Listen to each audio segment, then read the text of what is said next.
नमस्कार, जय हिंद, वंदे मातरम, सत श्री अकाल। आप सभी लोगों का डिलाइट्स क्लासेस के ऑनलाइन प्लेटफॉर्म पे बहुत बहुत स्वागत है। मैं समझता होंगे मस्त होंगे, जबरदस्त होंगे और अपने अपने पढ़ाई में मस्त होंगे। चलिए, मैं पिछली वीडियो में आपको साइंस का वीडियो दिया था और इस वीडियो में हम बात करने वाले हैं हिंदी की। ठीक है ना। अगर मैं हिंदी के इस क्लास की बात करूं तो पिछली क्लास में मैंने वर्ण और वर्णमाला के विषय में पढ़ा था। ठीक है ना। वर्ण एवं वर्णमाला के विषय में पढ़े थे और मैंने आपसे बताया था कि वर्ण किसे कहते हैं। ठीक है। वर्ण या अक्षर किसे कहा जाता है, वर्ण को अक्षर भी कहा जाता है, इसके विषय में मैंने चर्चा किया था। अ का मतलब होता है नहीं, क्षर का मतलब होता है क्षरण होना, टूटना या खंडित होना। यानी हम कह सकते हैं कि वर्ण या अक्षर वे ध्वनियां होती हैं जिसे तोड़ा नहीं जा सकता, खंडित नहीं किया जा सकता, क्षरण नहीं किया जा सकता। इसके विषय में चर्चा किया था। साथ ही साथ मैंने वर्ण के प्रकारों की बात किया था। वर्णमाला को दो भागों में बांट के अध्ययन किया जाता है। एक आपका स्वर होता है, दूसरा आपका व्यंजन होता है। इसके विषय में हमने चर्चा किया था। अंतस्थ व्यंजन क्या होता है, उष्म व्यंजन क्या होता है, इसके अलावा संयुक्त व्यंजन क्या होता है, इसके विषय में मैंने चर्चा किया था। ठीक है। आज हम उसी सेशन को आगे बढ़ा रहे हैं और बात कर रहे हैं कि जो अन्य प्रकार के व्यंजन होते हैं, जैसे अल्प प्राण क्या है, महाप्राण क्या है, अघोष क्या होता है, सघोष क्या होता है, उत्क्षिप्त व्यंजन क्या होता है, द्विगुण व्यंजन क्या होता है। साथ ही साथ इन सब के विषय में चर्चा करेंगे और मैं वर्ण के टॉपिक को आज खत्म करने वाला हूं। चलिए, अगर मैं बात करता हूं अन्य वर्णों की तो याद रखिएगा, अगर मैं अन्य वर्णों की बात करता हूं तो सबसे पहले आपको पता चलना चाहिए कि अन्य वर्णों में सर कौन कौन से होते हैं। तो एक होता है अल्प प्राण। क्या होता है भाई? अल्प प्राण होता है। ठीक है।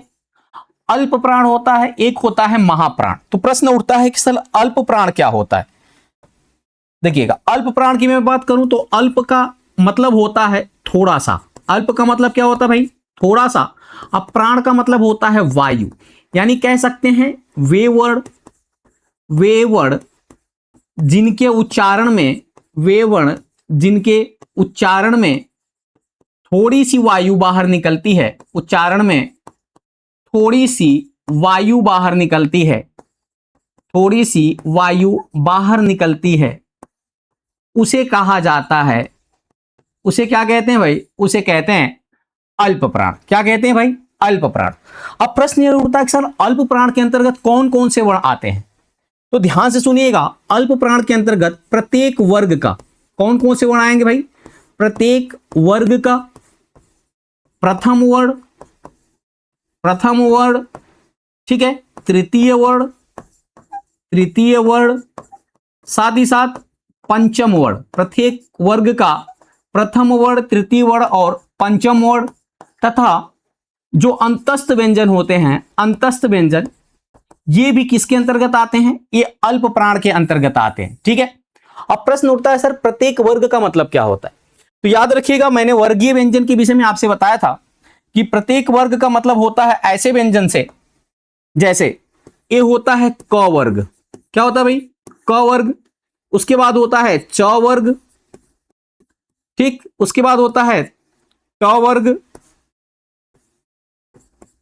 उसके बाद होता है त वर्ग और आपका होता है प वर्ग।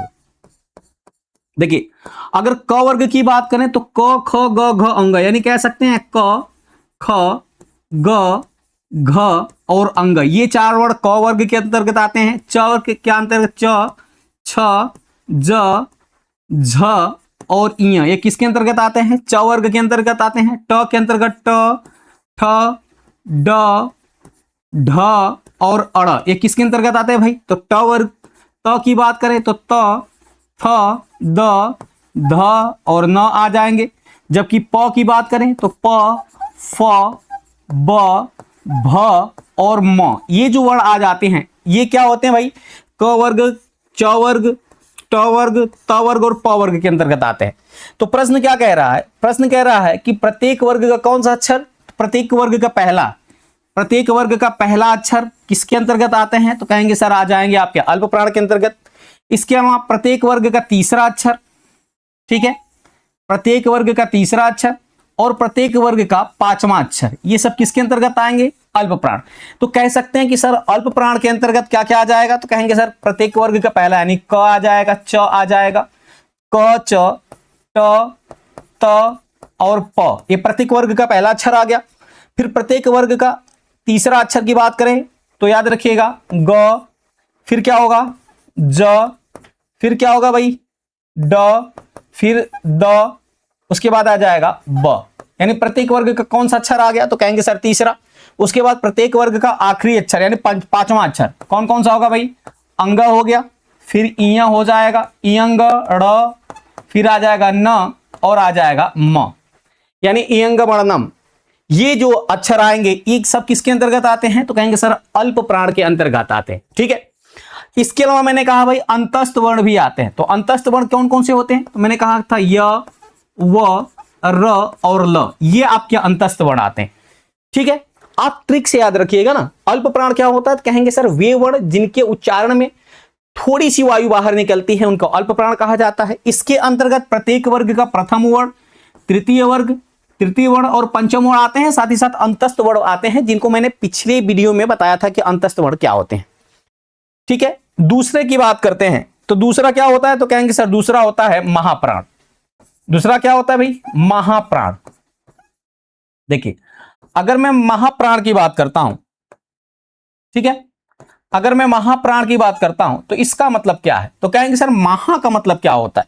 तो देखिए महा का मतलब होता है ज्यादा। महा का मतलब क्या होता है भाई, तो कहेंगे महा का मतलब होता है ज्यादा। ठीक है, और प्राण का मतलब होता है वायु। यानी इस प्रकार कह सकते हैं कि वे वर्ण जिनके उच्चारण में, क्या कह सकते हैं भाई, वे वर्ण जिनके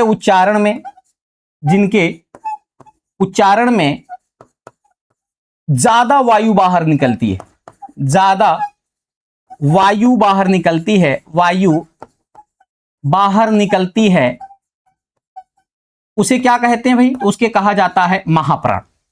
ठीक है भाई, अब इस महाप्राण के अंतर्गत कौन कौन से वर्ण आते हैं, तो याद रखिएगा महाप्राण के अंतर्गत आ जाएंगे आपके प्रत्येक वर्ग का द्वितीय वर्ग। ठीक है, प्रत्येक वर्ग का क्या होगा भाई, कहेंगे सर प्रत्येक, एक मिनट, ठीक है, प्रत्येक वर्ग का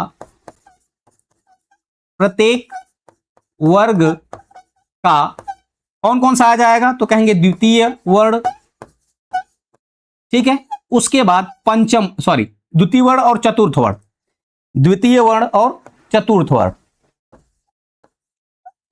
चतुर्थ वर्ण, प्रत्येक वर्ग का द्वितीय वर्ण, चतुर्थ वर्ण।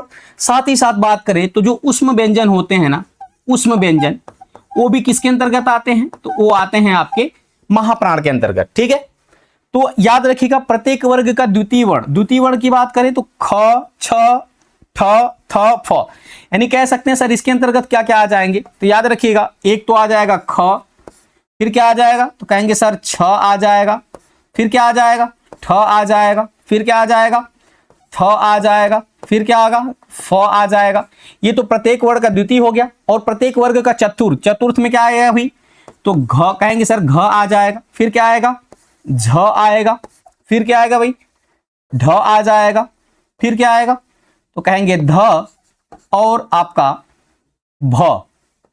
ये तो आएंगे महाप्राण के अंतर्गत। साथ ही साथ कह रहा है कि ऊष्म व्यंजन भी आएंगे। तो ऊष्म व्यंजन के अंतर्गत क्या क्या आते हैं, तो कहते हैं सर ऊष्म व्यंजन के अंतर्गत स, श और क्या आते हैं ह। यानी ये जो वर्ण है ना, ये सब किसके अंतर्गत आएंगे, तो कहेंगे सर ये महाप्राण के अंतर्गत आते हैं। उम्मीद करते हैं इतनी चीजें आपको अच्छी तरह से समझ में आई होंगी। ठीक है, अल्प प्राण क्या होता है मैंने बताया, महाप्राण क्या होता है मैंने आपको बता दिया। और यहां से 1 नंबर का प्रश्न आपके एग्जाम में पूछा जाता है, चाहे आप जिस भी कॉम्पिटेटिव एग्जाम की तैयारी कर रहे हो, चाहे आप बोर्ड एग्जाम की तैयारी कर रहे हो, 1 नंबर में आपका जो एमसीक्यूज पूछा जाता है वो यहां से एक प्रश्न जरूर पूछे जाते हैं। ठीक है, एक बार इसका स्क्रीनशॉट लीजिएगा। चलिए, उम्मीद करते हैं आप इसका स्क्रीनशॉट ले लिए होंगे। अब देखिए अल्प प्राण महाप्राण के अलावा एक वर्ण होता है अघोष वर्ण। याद रखिएगा क्या होता है भाई, अघोष वर्ण होता है। ठीक है, और एक होता है सघोष वर्ण। सघोष वर्ण, अगर मैं अघोष वर्ण की बात करूं तो अ का मतलब क्या होता है, नहीं। अघोष का मतलब क्या होता है? घोष का मतलब होता है झांगृति। झांगृति क्या होता है भाई? झांगृति। यानी कह सकते हैं कि वे वर्ण जिनके उच्चारण में जिह्वा में झंकृति उत्पन्न नहीं होती है, यानी झंकार उत्पन्न नहीं होती है, वे वर्ण जिनके उच्चारण में कंठों में झंकार उत्पन्न नहीं होती है, उनको क्या कहा जाता है? अघोष वर्ण कहा जाता है। और वे वर्ण जिनके उच्चारण में कंठों में झंकार उत्पन्न यानी झंकृति उत्पन्न होती है, उनको क्या कहा जाता है? सघोष वर्ण कहा जाता है। ठीक है।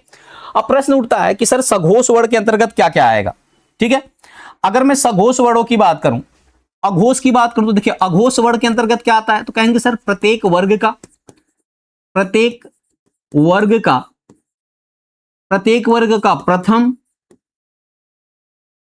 व द्वितीय वर्ण, प्रत्येक वर्ग का प्रथम व द्वितीय वर्ण आ जाएंगे। भाई प्रत्येक वर्ग का प्रथम और द्वितीय वर्ण आ जाएंगे। मैं आपको वर्ग के विषय में बता दिया है कि कौन कौन से वर्ण आएंगे। साथ ही साथ इसके अंतर्गत आपके जो अंतस्थ वर्ण हैं, कौन है भाई? अंतस्थ वर्ण। अंतस्थ वर्ण में कौन कौन सा आएंगे? ठीक है। प्रत्येक वर्ग का याद रखिएगा कौन कौन सा वर्ण कह रहा है?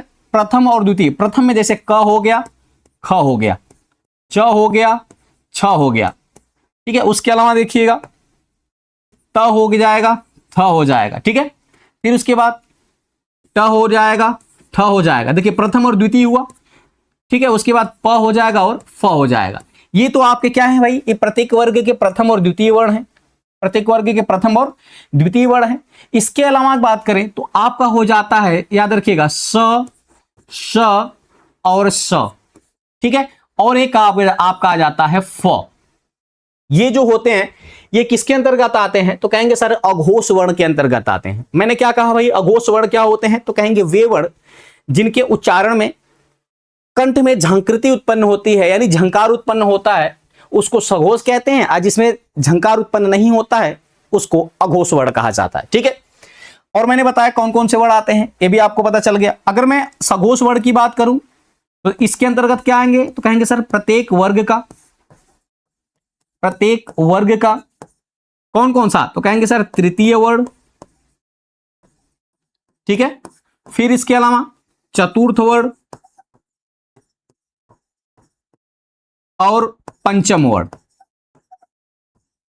प्रत्येक वर्ग का याद रखिएगा तृतीय वर्ण, चतुर्थ वर्ण और पंचम वर्ण। साथ ही साथ इसके अंतर्गत देखिए ज आ जाता है और ड और ढ आ जाता है। उत्क्षिप्त व्यंजन आता है ड और ढ वाला। ठीक है। उसके अलावा क्या क्या आ जाएगा भाई? तो कह जाएंगे सर ड और ढ। उसके बाद उष्म वर्ण। उष्म वर्ण में क्या क्या आएगा भाई? इसमें आता है अंतस्थ वर्ण। ठीक है। कौन कौन सा? य, व, र और ल, ये भी आ जाएंगे। य, व, र और ल आ जाते हैं सघोष के अंतर्गत। ठीक है। ये भी आपको याद रखना है। अब देखिए प्रत्येक वर्ग का तृतीय, चतुर्थ। तृतीय की बात करें तो क वर्ग में क्या आएगा? तो कहेंगे सर क, ख, ग। देखिए तो ग, घ, अंग, ये हो गया। इसके अलावा अगर मैं बात करता हूं च वर्ग में तो च, छ, ज, झ, इया। उसके बाद क्या आएगा? उसके बाद ट वर्ग में आएंगे तो ट और ठ छोड़ देंगे, ट, ठ, ड, ढ। ठीक है। उसके बाद ड़ हो जाएगा, ड, ढ, ड़ हो गया। उसके बाद देखिएगा ट हो गया, ट वर्ग हो गया। तो त वर्ग में क्या आएगा? त और थ छोड़ देंगे, त, थ। ठीक। त, थ, द, ध और न आ जाएगा। ठीक है। त, थ, द, न, द, ध, न आ जाएगा। उसके बाद बात करें तो प, देखिए प छोड़ दिया जाएगा। ठीक है ना, क्योंकि प्रत्येक वर्ग का पहला दूसरा तो क्या होता है? अघोष होता है। तो सघोष में क्या आ जाएगा? पहले दूसरे को छोड़ देंगे, प, फ छोड़ देंगे तो प, फ हो गया। प, फ, भ, प, फ, ब और म आ जाएगा। ठीक है। यानी ये सब किसके अंतर्गत आते हैं? तो कहेंगे सर सघोष वर्ण कहलाते हैं। ठीक है। स का मतलब होता है झांकृति, घोष का मतलब झांकृति, यानी कि झांकृति सहित जो वर्ण होते हैं उनको सघोष वर्ण कहा जाता है। जिसके अंतर्गत प्रत्येक वर्ग का कौन कौन सा वर्ण आएगा? तो कहेंगे सर प्रत्येक वर्ग का जो आएगा, याद रखिएगा वो कौन कौन सा वर्ण आएगा? तो कहेंगे सर प्रत्येक वर्ग का तृतीय आएगा, चतुर्थ वर्ण आएगा, पंचम वर्ण आ जाएगा। ठीक है। इतनी उम्मीद करते हैं आपको अच्छी तरह से समझ में आया होगा। अगर मैं आपसे बात करूं ये जो य और व होते हैं ना, इनको क्या कहा जाता है? तो मैंने कहा था सर इसको अर्धस्वर कहा जाता है। क्या कहा जाता है? अर्धस्वर कहा जाता है। सीधा सीधा आपके एग्जाम में पूछा जाता है। लेकिन इसमें जो आपका र और ल है, र और ल की बात करते हैं तो याद रखिएगा र को क्या कहा जाता है, तो कहेंगे सर र को लुंठित वर्ण कहा जाता है। क्या कहा जाता है? लुंठित वर्ण कहा जाता है ल को। जबकि मैं बात करता हूं र को लुंठित वर्ण और ल को बात करते हैं तो ल को पार्श्विक वर्ण कहते हैं। क्या कहते हैं भाई?